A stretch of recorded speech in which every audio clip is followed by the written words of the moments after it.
Friends, because it is Easter, I thought I'd talk about Easter. What a novel idea. Thought we'd talk about Easter. So that's what I'm going to do. So please come and grab a seat. It just does not work. It just does not work. We're not very good at taking instructions. Especially Christians, we're not good. Now, as I talk about Easter, I want to go back a few years. And if you remember, this feels like last century, we had a COVID-19 pandemic. You remember that? Yes, we all remember that. We all lived through that. Now, probably a lot of you here, I got vaccinated at the Australian Institute of Sport. Okay, so this is the giant vaccination center that the government set up. Anyhow, there's a queue, okay? There's a queue to get you vaccinated outside AIS. Now, the thing about me is I don't like needles. Okay, I don't like needles. I don't see a doctor. I hardly see my dentist. Sorry to all your doctors and dentists. I don't like you very much. So I don't like to go and get myself jabbed, okay? I was thinking the worst. It's going to blow up. I'm going to bleed and die. But I'm standing in the queue, and the queue is getting shorter and shorter and shorter, and I'm getting nervous. But Wesley mentioned about a Chinese moment that he has. I had my very own Chinese moment as I was standing in the queue. Because in front of my queue, in front of me, sorry to stereotype Chinese here, she's Australian, but she's a little Chinese lady. She's shorter than Sunny. She's shorter than my mom at the front. She's all of 4 foot tall. And I'm standing behind her 1.5 meters. She doesn't seem to be as nervous as I am. And I thought to myself, I'm a big bloke, I work out and all the rest of it. And I thought to myself, if this little tiny lady can get through this jab, so should I. So that's what I thought. And I basically followed her along, and she went to her cabin, and I went to my nurse's quarters, got jabbed, and I didn't drop dead. Right? I was happy. See, friends, whether we like it or not, we are in a queue. We all are in a queue. And that queue is getting shorter and shorter and shorter every day. The queue that we are in is our own mortality. We will all die one day. Everyone's in that queue. No one is getting out. Doesn't matter if you eat healthy. Doesn't matter if you avoid all your allergens or allergies.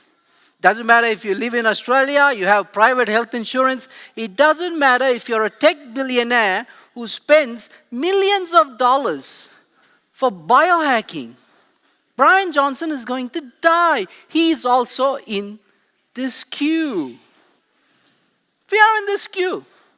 Whether you like it or not, whether you are here because you're a cultural Christian, you come to church Easter and Christmas and that's about it, or if you've been a committed Christian, it doesn't really matter. This is the queue that's getting shorter and shorter, my friends. So here's the thing. See, Easter is good news. Easter tells us that Jesus gives us a solution to our death problem. He is the only man to offer us a solution to our death problem. Now, what I'm going to do now, I'm going to spend, 10, 20 minutes. I don't have notes in front of me. This can go really long or really short. Let's see how we go. I'm going to take you through some parts of Mark's gospel. It's one of the earliest accounts of the life and the ministry of Jesus Christ. It was written around the mid-60s AD by a companion of the Apostle Peter, John Mark. Now, before we do this, some of this is actually printed in your outline. You can follow along. But the first thing we're going to do, before we look at the resurrection of Jesus, I want us to look at what Jesus talked about his own resurrection. What Jesus had to say about his own resurrection before it happened. We're going to go to 3 places in Mark. So I've asked Mark, the other namesake, to read these 3 verses for us. So, Mark chapter 8, verse 31. He then began to teach them that the Son of Man must suffer many things and be rejected by the elders, the chief priests, and the teachers of the law, and that he must be killed and after 3 days rise again. Mark chapter 9, verse 31. Because he was teaching his disciples, he said to them, "The Son of Man is going to be delivered into the hands of men. They will kill him, and after 3 days he will rise." Mark chapter 10, verses 33 to 34. "We are going up to Jerusalem," he said, "and the Son of Man will be delivered over to the chief priests and the teachers of the law. They will condemn him to death and will hand him over to the Gentiles, who will mock him and spit on him, flog him and kill him. 3 days later, he will rise." Thank you, Mark. So I hope you've seen that Jesus predicts his death and resurrection before it happens. Jesus knew what was in store for him. It wasn't a surprise. The resurrection, the death of Jesus and the resurrection of Jesus could have been a surprise to everybody around him. But it's not a surprise for Jesus. He said it would happen, and it happened. That's what Jesus said. Now, let's go to another part of Mark's gospel where we actually read about the resurrection of Jesus. In Mark chapter 15, from verses 40 to 16. And this will come up on the screen. It's also in your outline, and Catherine's going to read for us. Thank you, Catherine. So Mark 15, 40.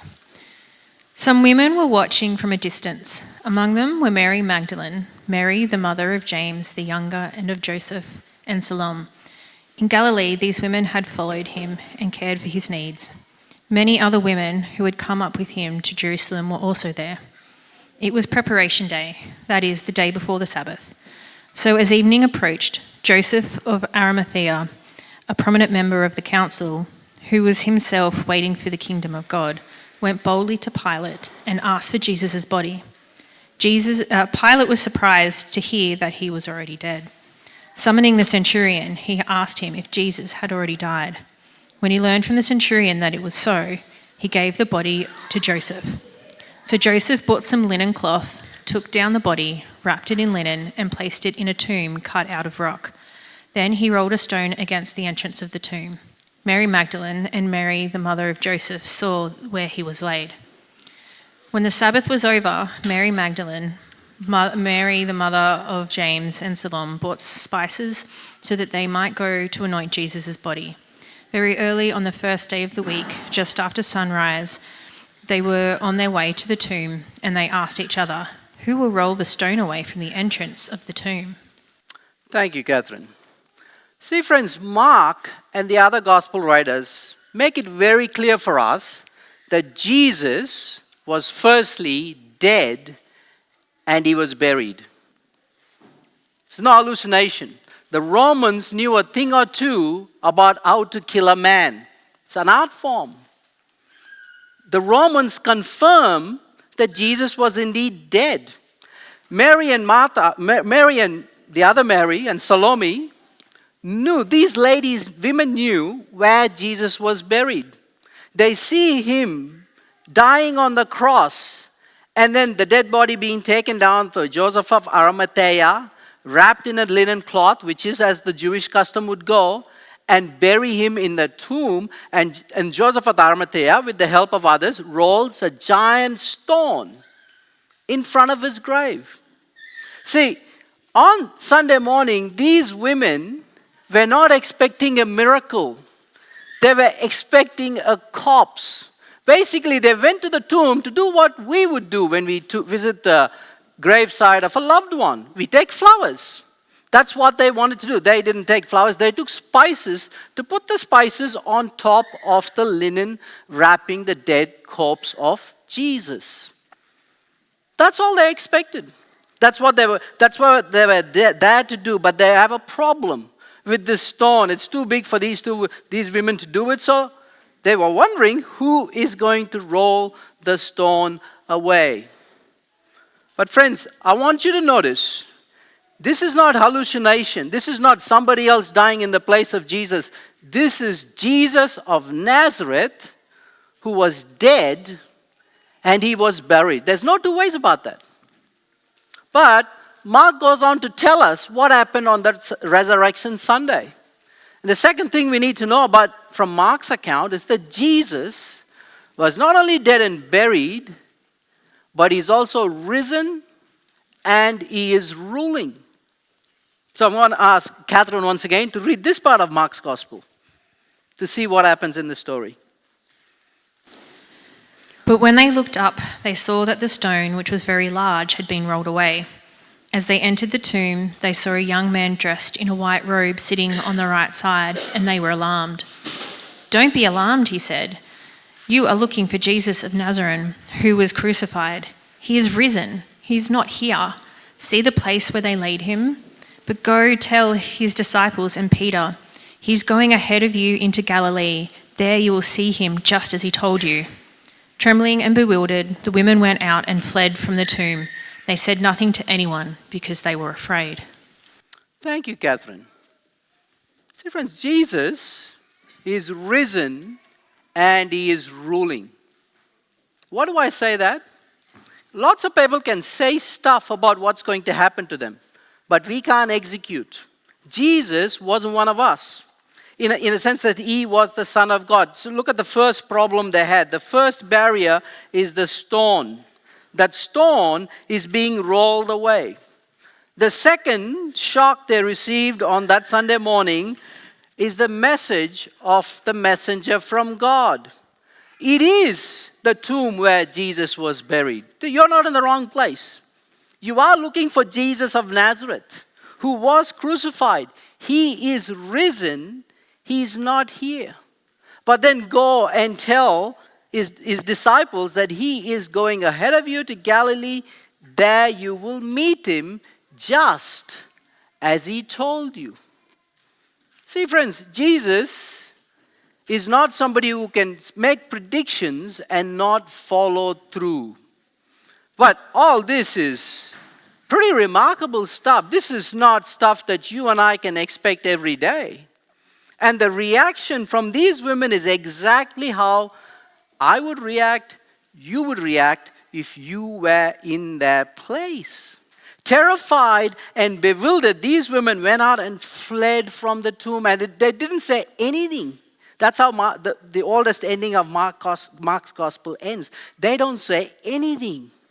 And the word for fled in the original, it's as if you're running from a wild animal. As if you're being chased by a wild animal. Have you been chased by a wild animal before? I have, okay? I've been chased by a monkey. All right, here's what happened. We're on a holiday with some Australian friends in Malaysia. We've got some Malaysians here in church. So I wanted to show off to my Australian friends that I'm Indian, I can handle a wild animal like a monkey. Anyway, we see this monkey on the side of the road, and I said, stop. I want to go and I want to see you, I want to let you see me feed this monkey. All right? So I got near that monkey. That's not I'm used to urban monkeys, okay? This is a wild monkey. What it did, it forgot the food, and he started chasing me. And I came running back into the car, open the door, let me in. Monkeys are pack animals. If one monkey chases you, they'll all chase you. I'll end up like that guy, on the photo. I didn't want to do that. I was embarrassed. That is the sense of this word fled. They've run. As if they've been chased out by a wild animal. This is exactly, I hope you see that. This is exactly how you and I would react if we were confronted by what these women were confronted with on that Easter morning. But see, that's not all. See, this is not the only place where the risen Jesus is mentioned. In fact, the other gospel writers, they all mention another 10 to 12, depending on how you count it, 12 distinct appearances of the risen Lord Jesus. In fact, 10 years before Mark writes this account, the Apostle Paul writes the letter of 1 Corinthians. Around the mid-50s, he says this, for what I received, I passed on to you as our first importance, that we saw this on Good Friday, that Christ died for sins, according to Scriptures, that he was raised on the third day according to the Scriptures, and then he appeared to Cephas or Peter, and then to the 12. And after that, he appeared to more than 500 of the brothers and sisters at the same time, most of whom are still living, though some have fallen asleep. That's written within 20 years, roughly 20 years of Jesus' life, death, and resurrection. See, what's interesting is that we read about the apostles, that Jesus was an upside-down, topsy-turvy king. The disciples thought he was crazy. They didn't believe this. But then, what happens in history is that every single one of them is convinced by what they saw. That's a little picture there about what happened to the 12. Every single one of them met their end because they were convinced that Jesus had risen on that Easter morning. You know, you wouldn't do this. This wouldn't happen if they were hallucinating, if they'd seen a ghost, or they've imagined Jesus coming back in any other way than an actual bodily resurrection. Someone who explains this well is this guy called Chuck Colson. He used to be a senior advisor to Richard Nixon, and he had to go to jail because of the Watergate scandal. Now, some of you young ones, you wouldn't know who Richard Nixon is, what Watergate is. But during the crisis of Watergate, he came to faith. He was convinced by reading Mere Christianity, a book written by a guy called C.S. Lewis. Here's what he said. What happened at Watergate was that they colluded with each other to dig up some dirt. And here's what he says about the resurrection. I know the resurrection is a fact, and Watergate proved it. How? Because 12 men testified they had seen Jesus raised from the dead, and they proclaimed the truth for 40 years, never once denying it. Every one of them was beaten, tortured, stoned, put in prison. They would not have endured it if it wasn't true. Watergate embroiled 12 of the most powerful men in the world, and they couldn't keep a lie for 3 weeks. You're telling me that 12 apostles could keep alive for 40 years? It's absolutely impossible. It's impossible. You will not die for what you know you've made up. That's what the apostles want us to learn. That's what you read in the book of Acts. Now, you might be sitting here and thinking, look, it happened then, but that's all very, supernatural. I don't believe it. I believe in science. See, the resurrection is impossible if human beings are behind it. The resurrection is impossible if it's down to our power, but not if it's according to God's power. God can do the resurrection.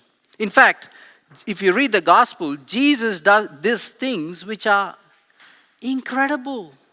Things like healing a blind man, healing the sick, teaching with authority, calming the storm, and even go so far as forgiving sins. See, friends, the resurrection of Jesus is not inconsistent to who he said he was and who he did during his life and ministry. In fact, the resurrection is a fitting climax to the ministry of Jesus, to show us that Jesus is indeed risen and ruling. Think about this. Think about all the things that were done to Jesus. We don't like to think about this because we are a polite society. Jesus was beaten, bloodied, stripped naked, and crucified on a Roman cross. He was rejected by man, by authorities, by his own people, the Israelites. but God accepts him by raising him from the dead. See, the world said to Jesus, "You're nothing." But in the resurrection, God declares that Jesus, "You are my son." To show us that Jesus is in fact king. That's why he was risen, to rule from heaven. See, friends, this is where things can get a little bit uncomfortable for some of us, because it gets personal. The resurrection is not a story that happened to Jesus, has no relevance for us. Here's the relevance for us. We will all meet this risen Jesus. We will all meet this risen Jesus. The third point I want to make this morning is Jesus will meet you. Jesus will meet you. Whether you are a Christian or not, Jesus will meet you. The reason why I'm saying this is the news at this point in Mark's gospel is that Jesus is alive. The fact that he's alive has to be shared, starting with his disciples. But that's not the end. Because later on in the book of Acts, the Apostle Paul says this: For God has set a day when he will judge the world with justice by the man he has appointed. That man is Jesus Christ. He has given proof of this to everyone by raising him from the dead. See, the resurrection proves that God appointed him to judge your life and my life. Whether you call Jesus your Lord or not, Jesus will judge all of us. And that's a problem, because we're not ready to meet Jesus. We are not ready to meet Jesus on our own because of the problem of sin. Sin. That's why we can't meet Jesus. Wesley explains sin from rugby league, okay, on Good Friday. Now I want to explain what sin is in the one way I can, using cars, okay? In our cars, we have warning lights, okay? Why do you have a warning light? It tells you that something is wrong. You need to take it to the mechanic and fix it. Unfortunately for me, I've got a Volkswagen Amarok. Warning lights are part of the ownership experience. It's like Christmas lights that come on, all too often. Anyhow, we had this warning light. And I said to my son who has the car now, I said to him, "Don't worry about it. Don't worry about it. Just keep driving it. Don't worry, it's just some light coming on. It'll go away. Just keep driving it." You know what happened? That one light became 3 lights. And this time, one of them is flashing. Still no mechanic? Well, actually, we fixed that problem. But still the car broke down on Friday, right? Just 2 days ago. This is for the 15th time we had a broken car, all right? It's part of the ownership experience. Doesn't matter what you do to that car, it's been put through the seawater, it's been put through mud, it's been put through all kinds of four-wheel driving tracks. You can fix all the warning lights, but what we really need is a Toyota Hilux, okay? We need a new car. Doesn't matter what we do. That car is broken. The warning light that comes on and off, it's just a warning that something is fundamentally wrong with that vehicle. See, friends, God has given us a conscience. All of us have a conscience. We know when we do things wrong, we shouldn't be doing that. Doesn't matter what you believe. You have a moral compass. That's a warning light. For example, right? We get angry with our loved ones, right? We get angry with our loved ones. We let people down. We betray the people we love. And we think that's normal. And we carry on. We get depressed. We get to a spot where we want to drown our sorrows in alcohol or drugs. We know we shouldn't be doing it, but we still do it and think that it's okay. We can live like this. We gossip at work. Who doesn't Who hasn't been a victim of that? Gossip at work. We know we shouldn't be doing it. HR policy tells us we shouldn't be doing it. We still do it. Social media, many good uses, but one of the poor uses of social media is that you present a version of your life. It is simply not true. Okay? You're not happy all the time. You're not eating at fancy restaurants all the time. Your children are not beautiful all the time. But the photos you put communicate the wrong thing. We project an image we know is not what we are. We close doors. We could be sitting in church saying we're worshiping God, but we ultimately worship money. We want money. We sit here, but we worship money. And we know it's wrong. And lastly, if all else fails and if something's going on in your life or you're not happy with something in your life, we start getting mad at God. We don't love Him. We start getting mad. We are mad at God for the lot in our life, when we should be thankful that we can breathe, that we are living in Australia. We should be thankful that God died for sins and rose again for our righteousness. We forget all that. And the final warning light that something is deeply broken within us, that we don't love God and we don't love each other, is our mortality. See, that is the warning light that's flashing on all of us. And Jesus, when He says, "Go tell my disciples and Peter, I am going ahead of them to Galilee," what He is saying is that He's gathering a group of people to Himself who trust Him, who trust what happened on that Easter Sunday, and they are living with Him as their King and Master and Ruler. I tell you, who's not ready to meet Jesus in that crowd? It's the Apostle Peter.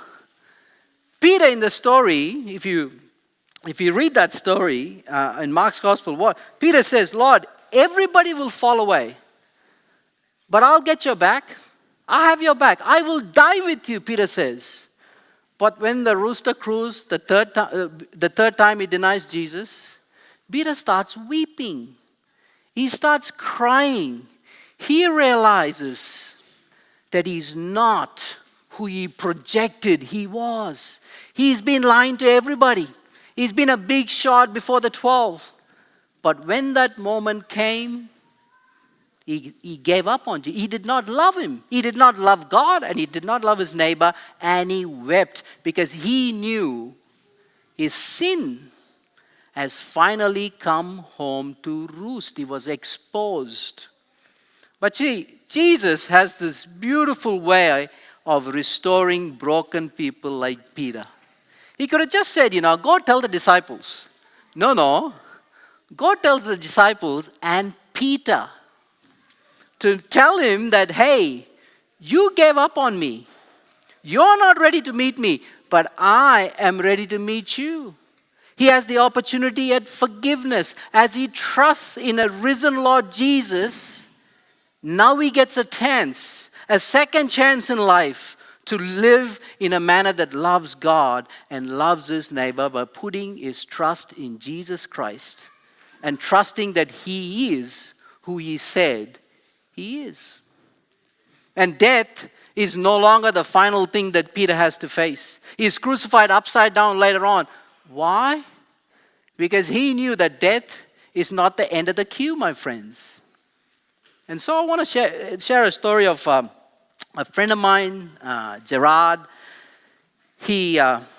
Gerard was a good friend of mine. He was in church. Very few of us old-timers know who he was. Now, Gerard was diagnosed with what was then, we thought, was a very curable cancer. 42, 43 years old. But it has an 80% cure rate, but he wasn't part of the 80. He was given just a few days to live. He let him out of the hospital. What Gerard did, I will never forget this. He brought his friends to church to encounter Jesus Christ. That was his dying wish. for his friends, that they will come and hear the good news of this Jesus who has risen and is ruling.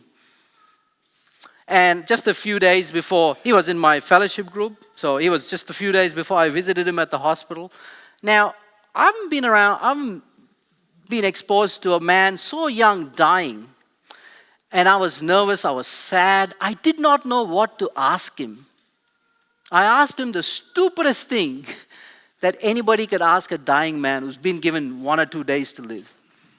I asked him, so, what do the doctors say is going to happen to you? And I thought, what a dumb question to ask. That's all I could ask him. But in his own way, he said something that stood with me all these years later. He said to me, I'm going down, then I'm going up. That's what's going to happen to me. I'm going down, and I'm going up. My friends, Gerard wasn't a perfect man. Peter wasn't a perfect man.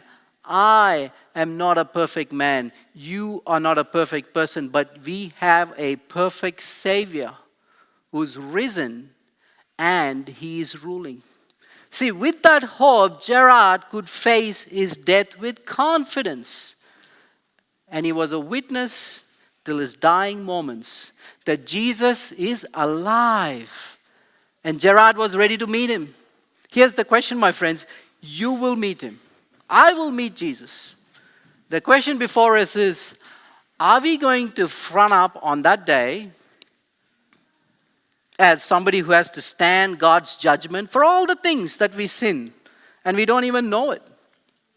We don't love God as we should, and we don't love our neighbors, our most loved ones, as we should. We can meet him as a judge, or we can meet him as friends, as siblings who are meeting a loved one after a period of separation. So friends, I want to ask you this, I want to leave you with this question. The resurrection shows that Jesus is dead and buried. It shows that Jesus is risen and is ruling. And most importantly for you and me, it proves that you will meet him. We will meet Jesus. And we need to be ready to meet Jesus. Now in your outline, there is a response form. I would like you to have a look at it if you can. In it says, I would put my faith in Jesus. I would like to know more about Jesus. I would like to read the Bible with Jesus. Or I am not interested. All right? If that's truly you, please tick that box. But know it, as you tick that box, you are reacting just as these women reacted. There's a great thing in front of you. You're just not interested. You're too terrified. You're too uncomfortable. If that is you, that's okay. That's okay. But know this, my friends. For God has set a day when he will judge the world with justice by the man he appointed. And he raised him up as proof to everyone from the dead. May God bless you all. Happy Easter. I look forward to seeing you next Sunday. And we are going to sing a song, I believe, right now. No, you're coming up. Okay.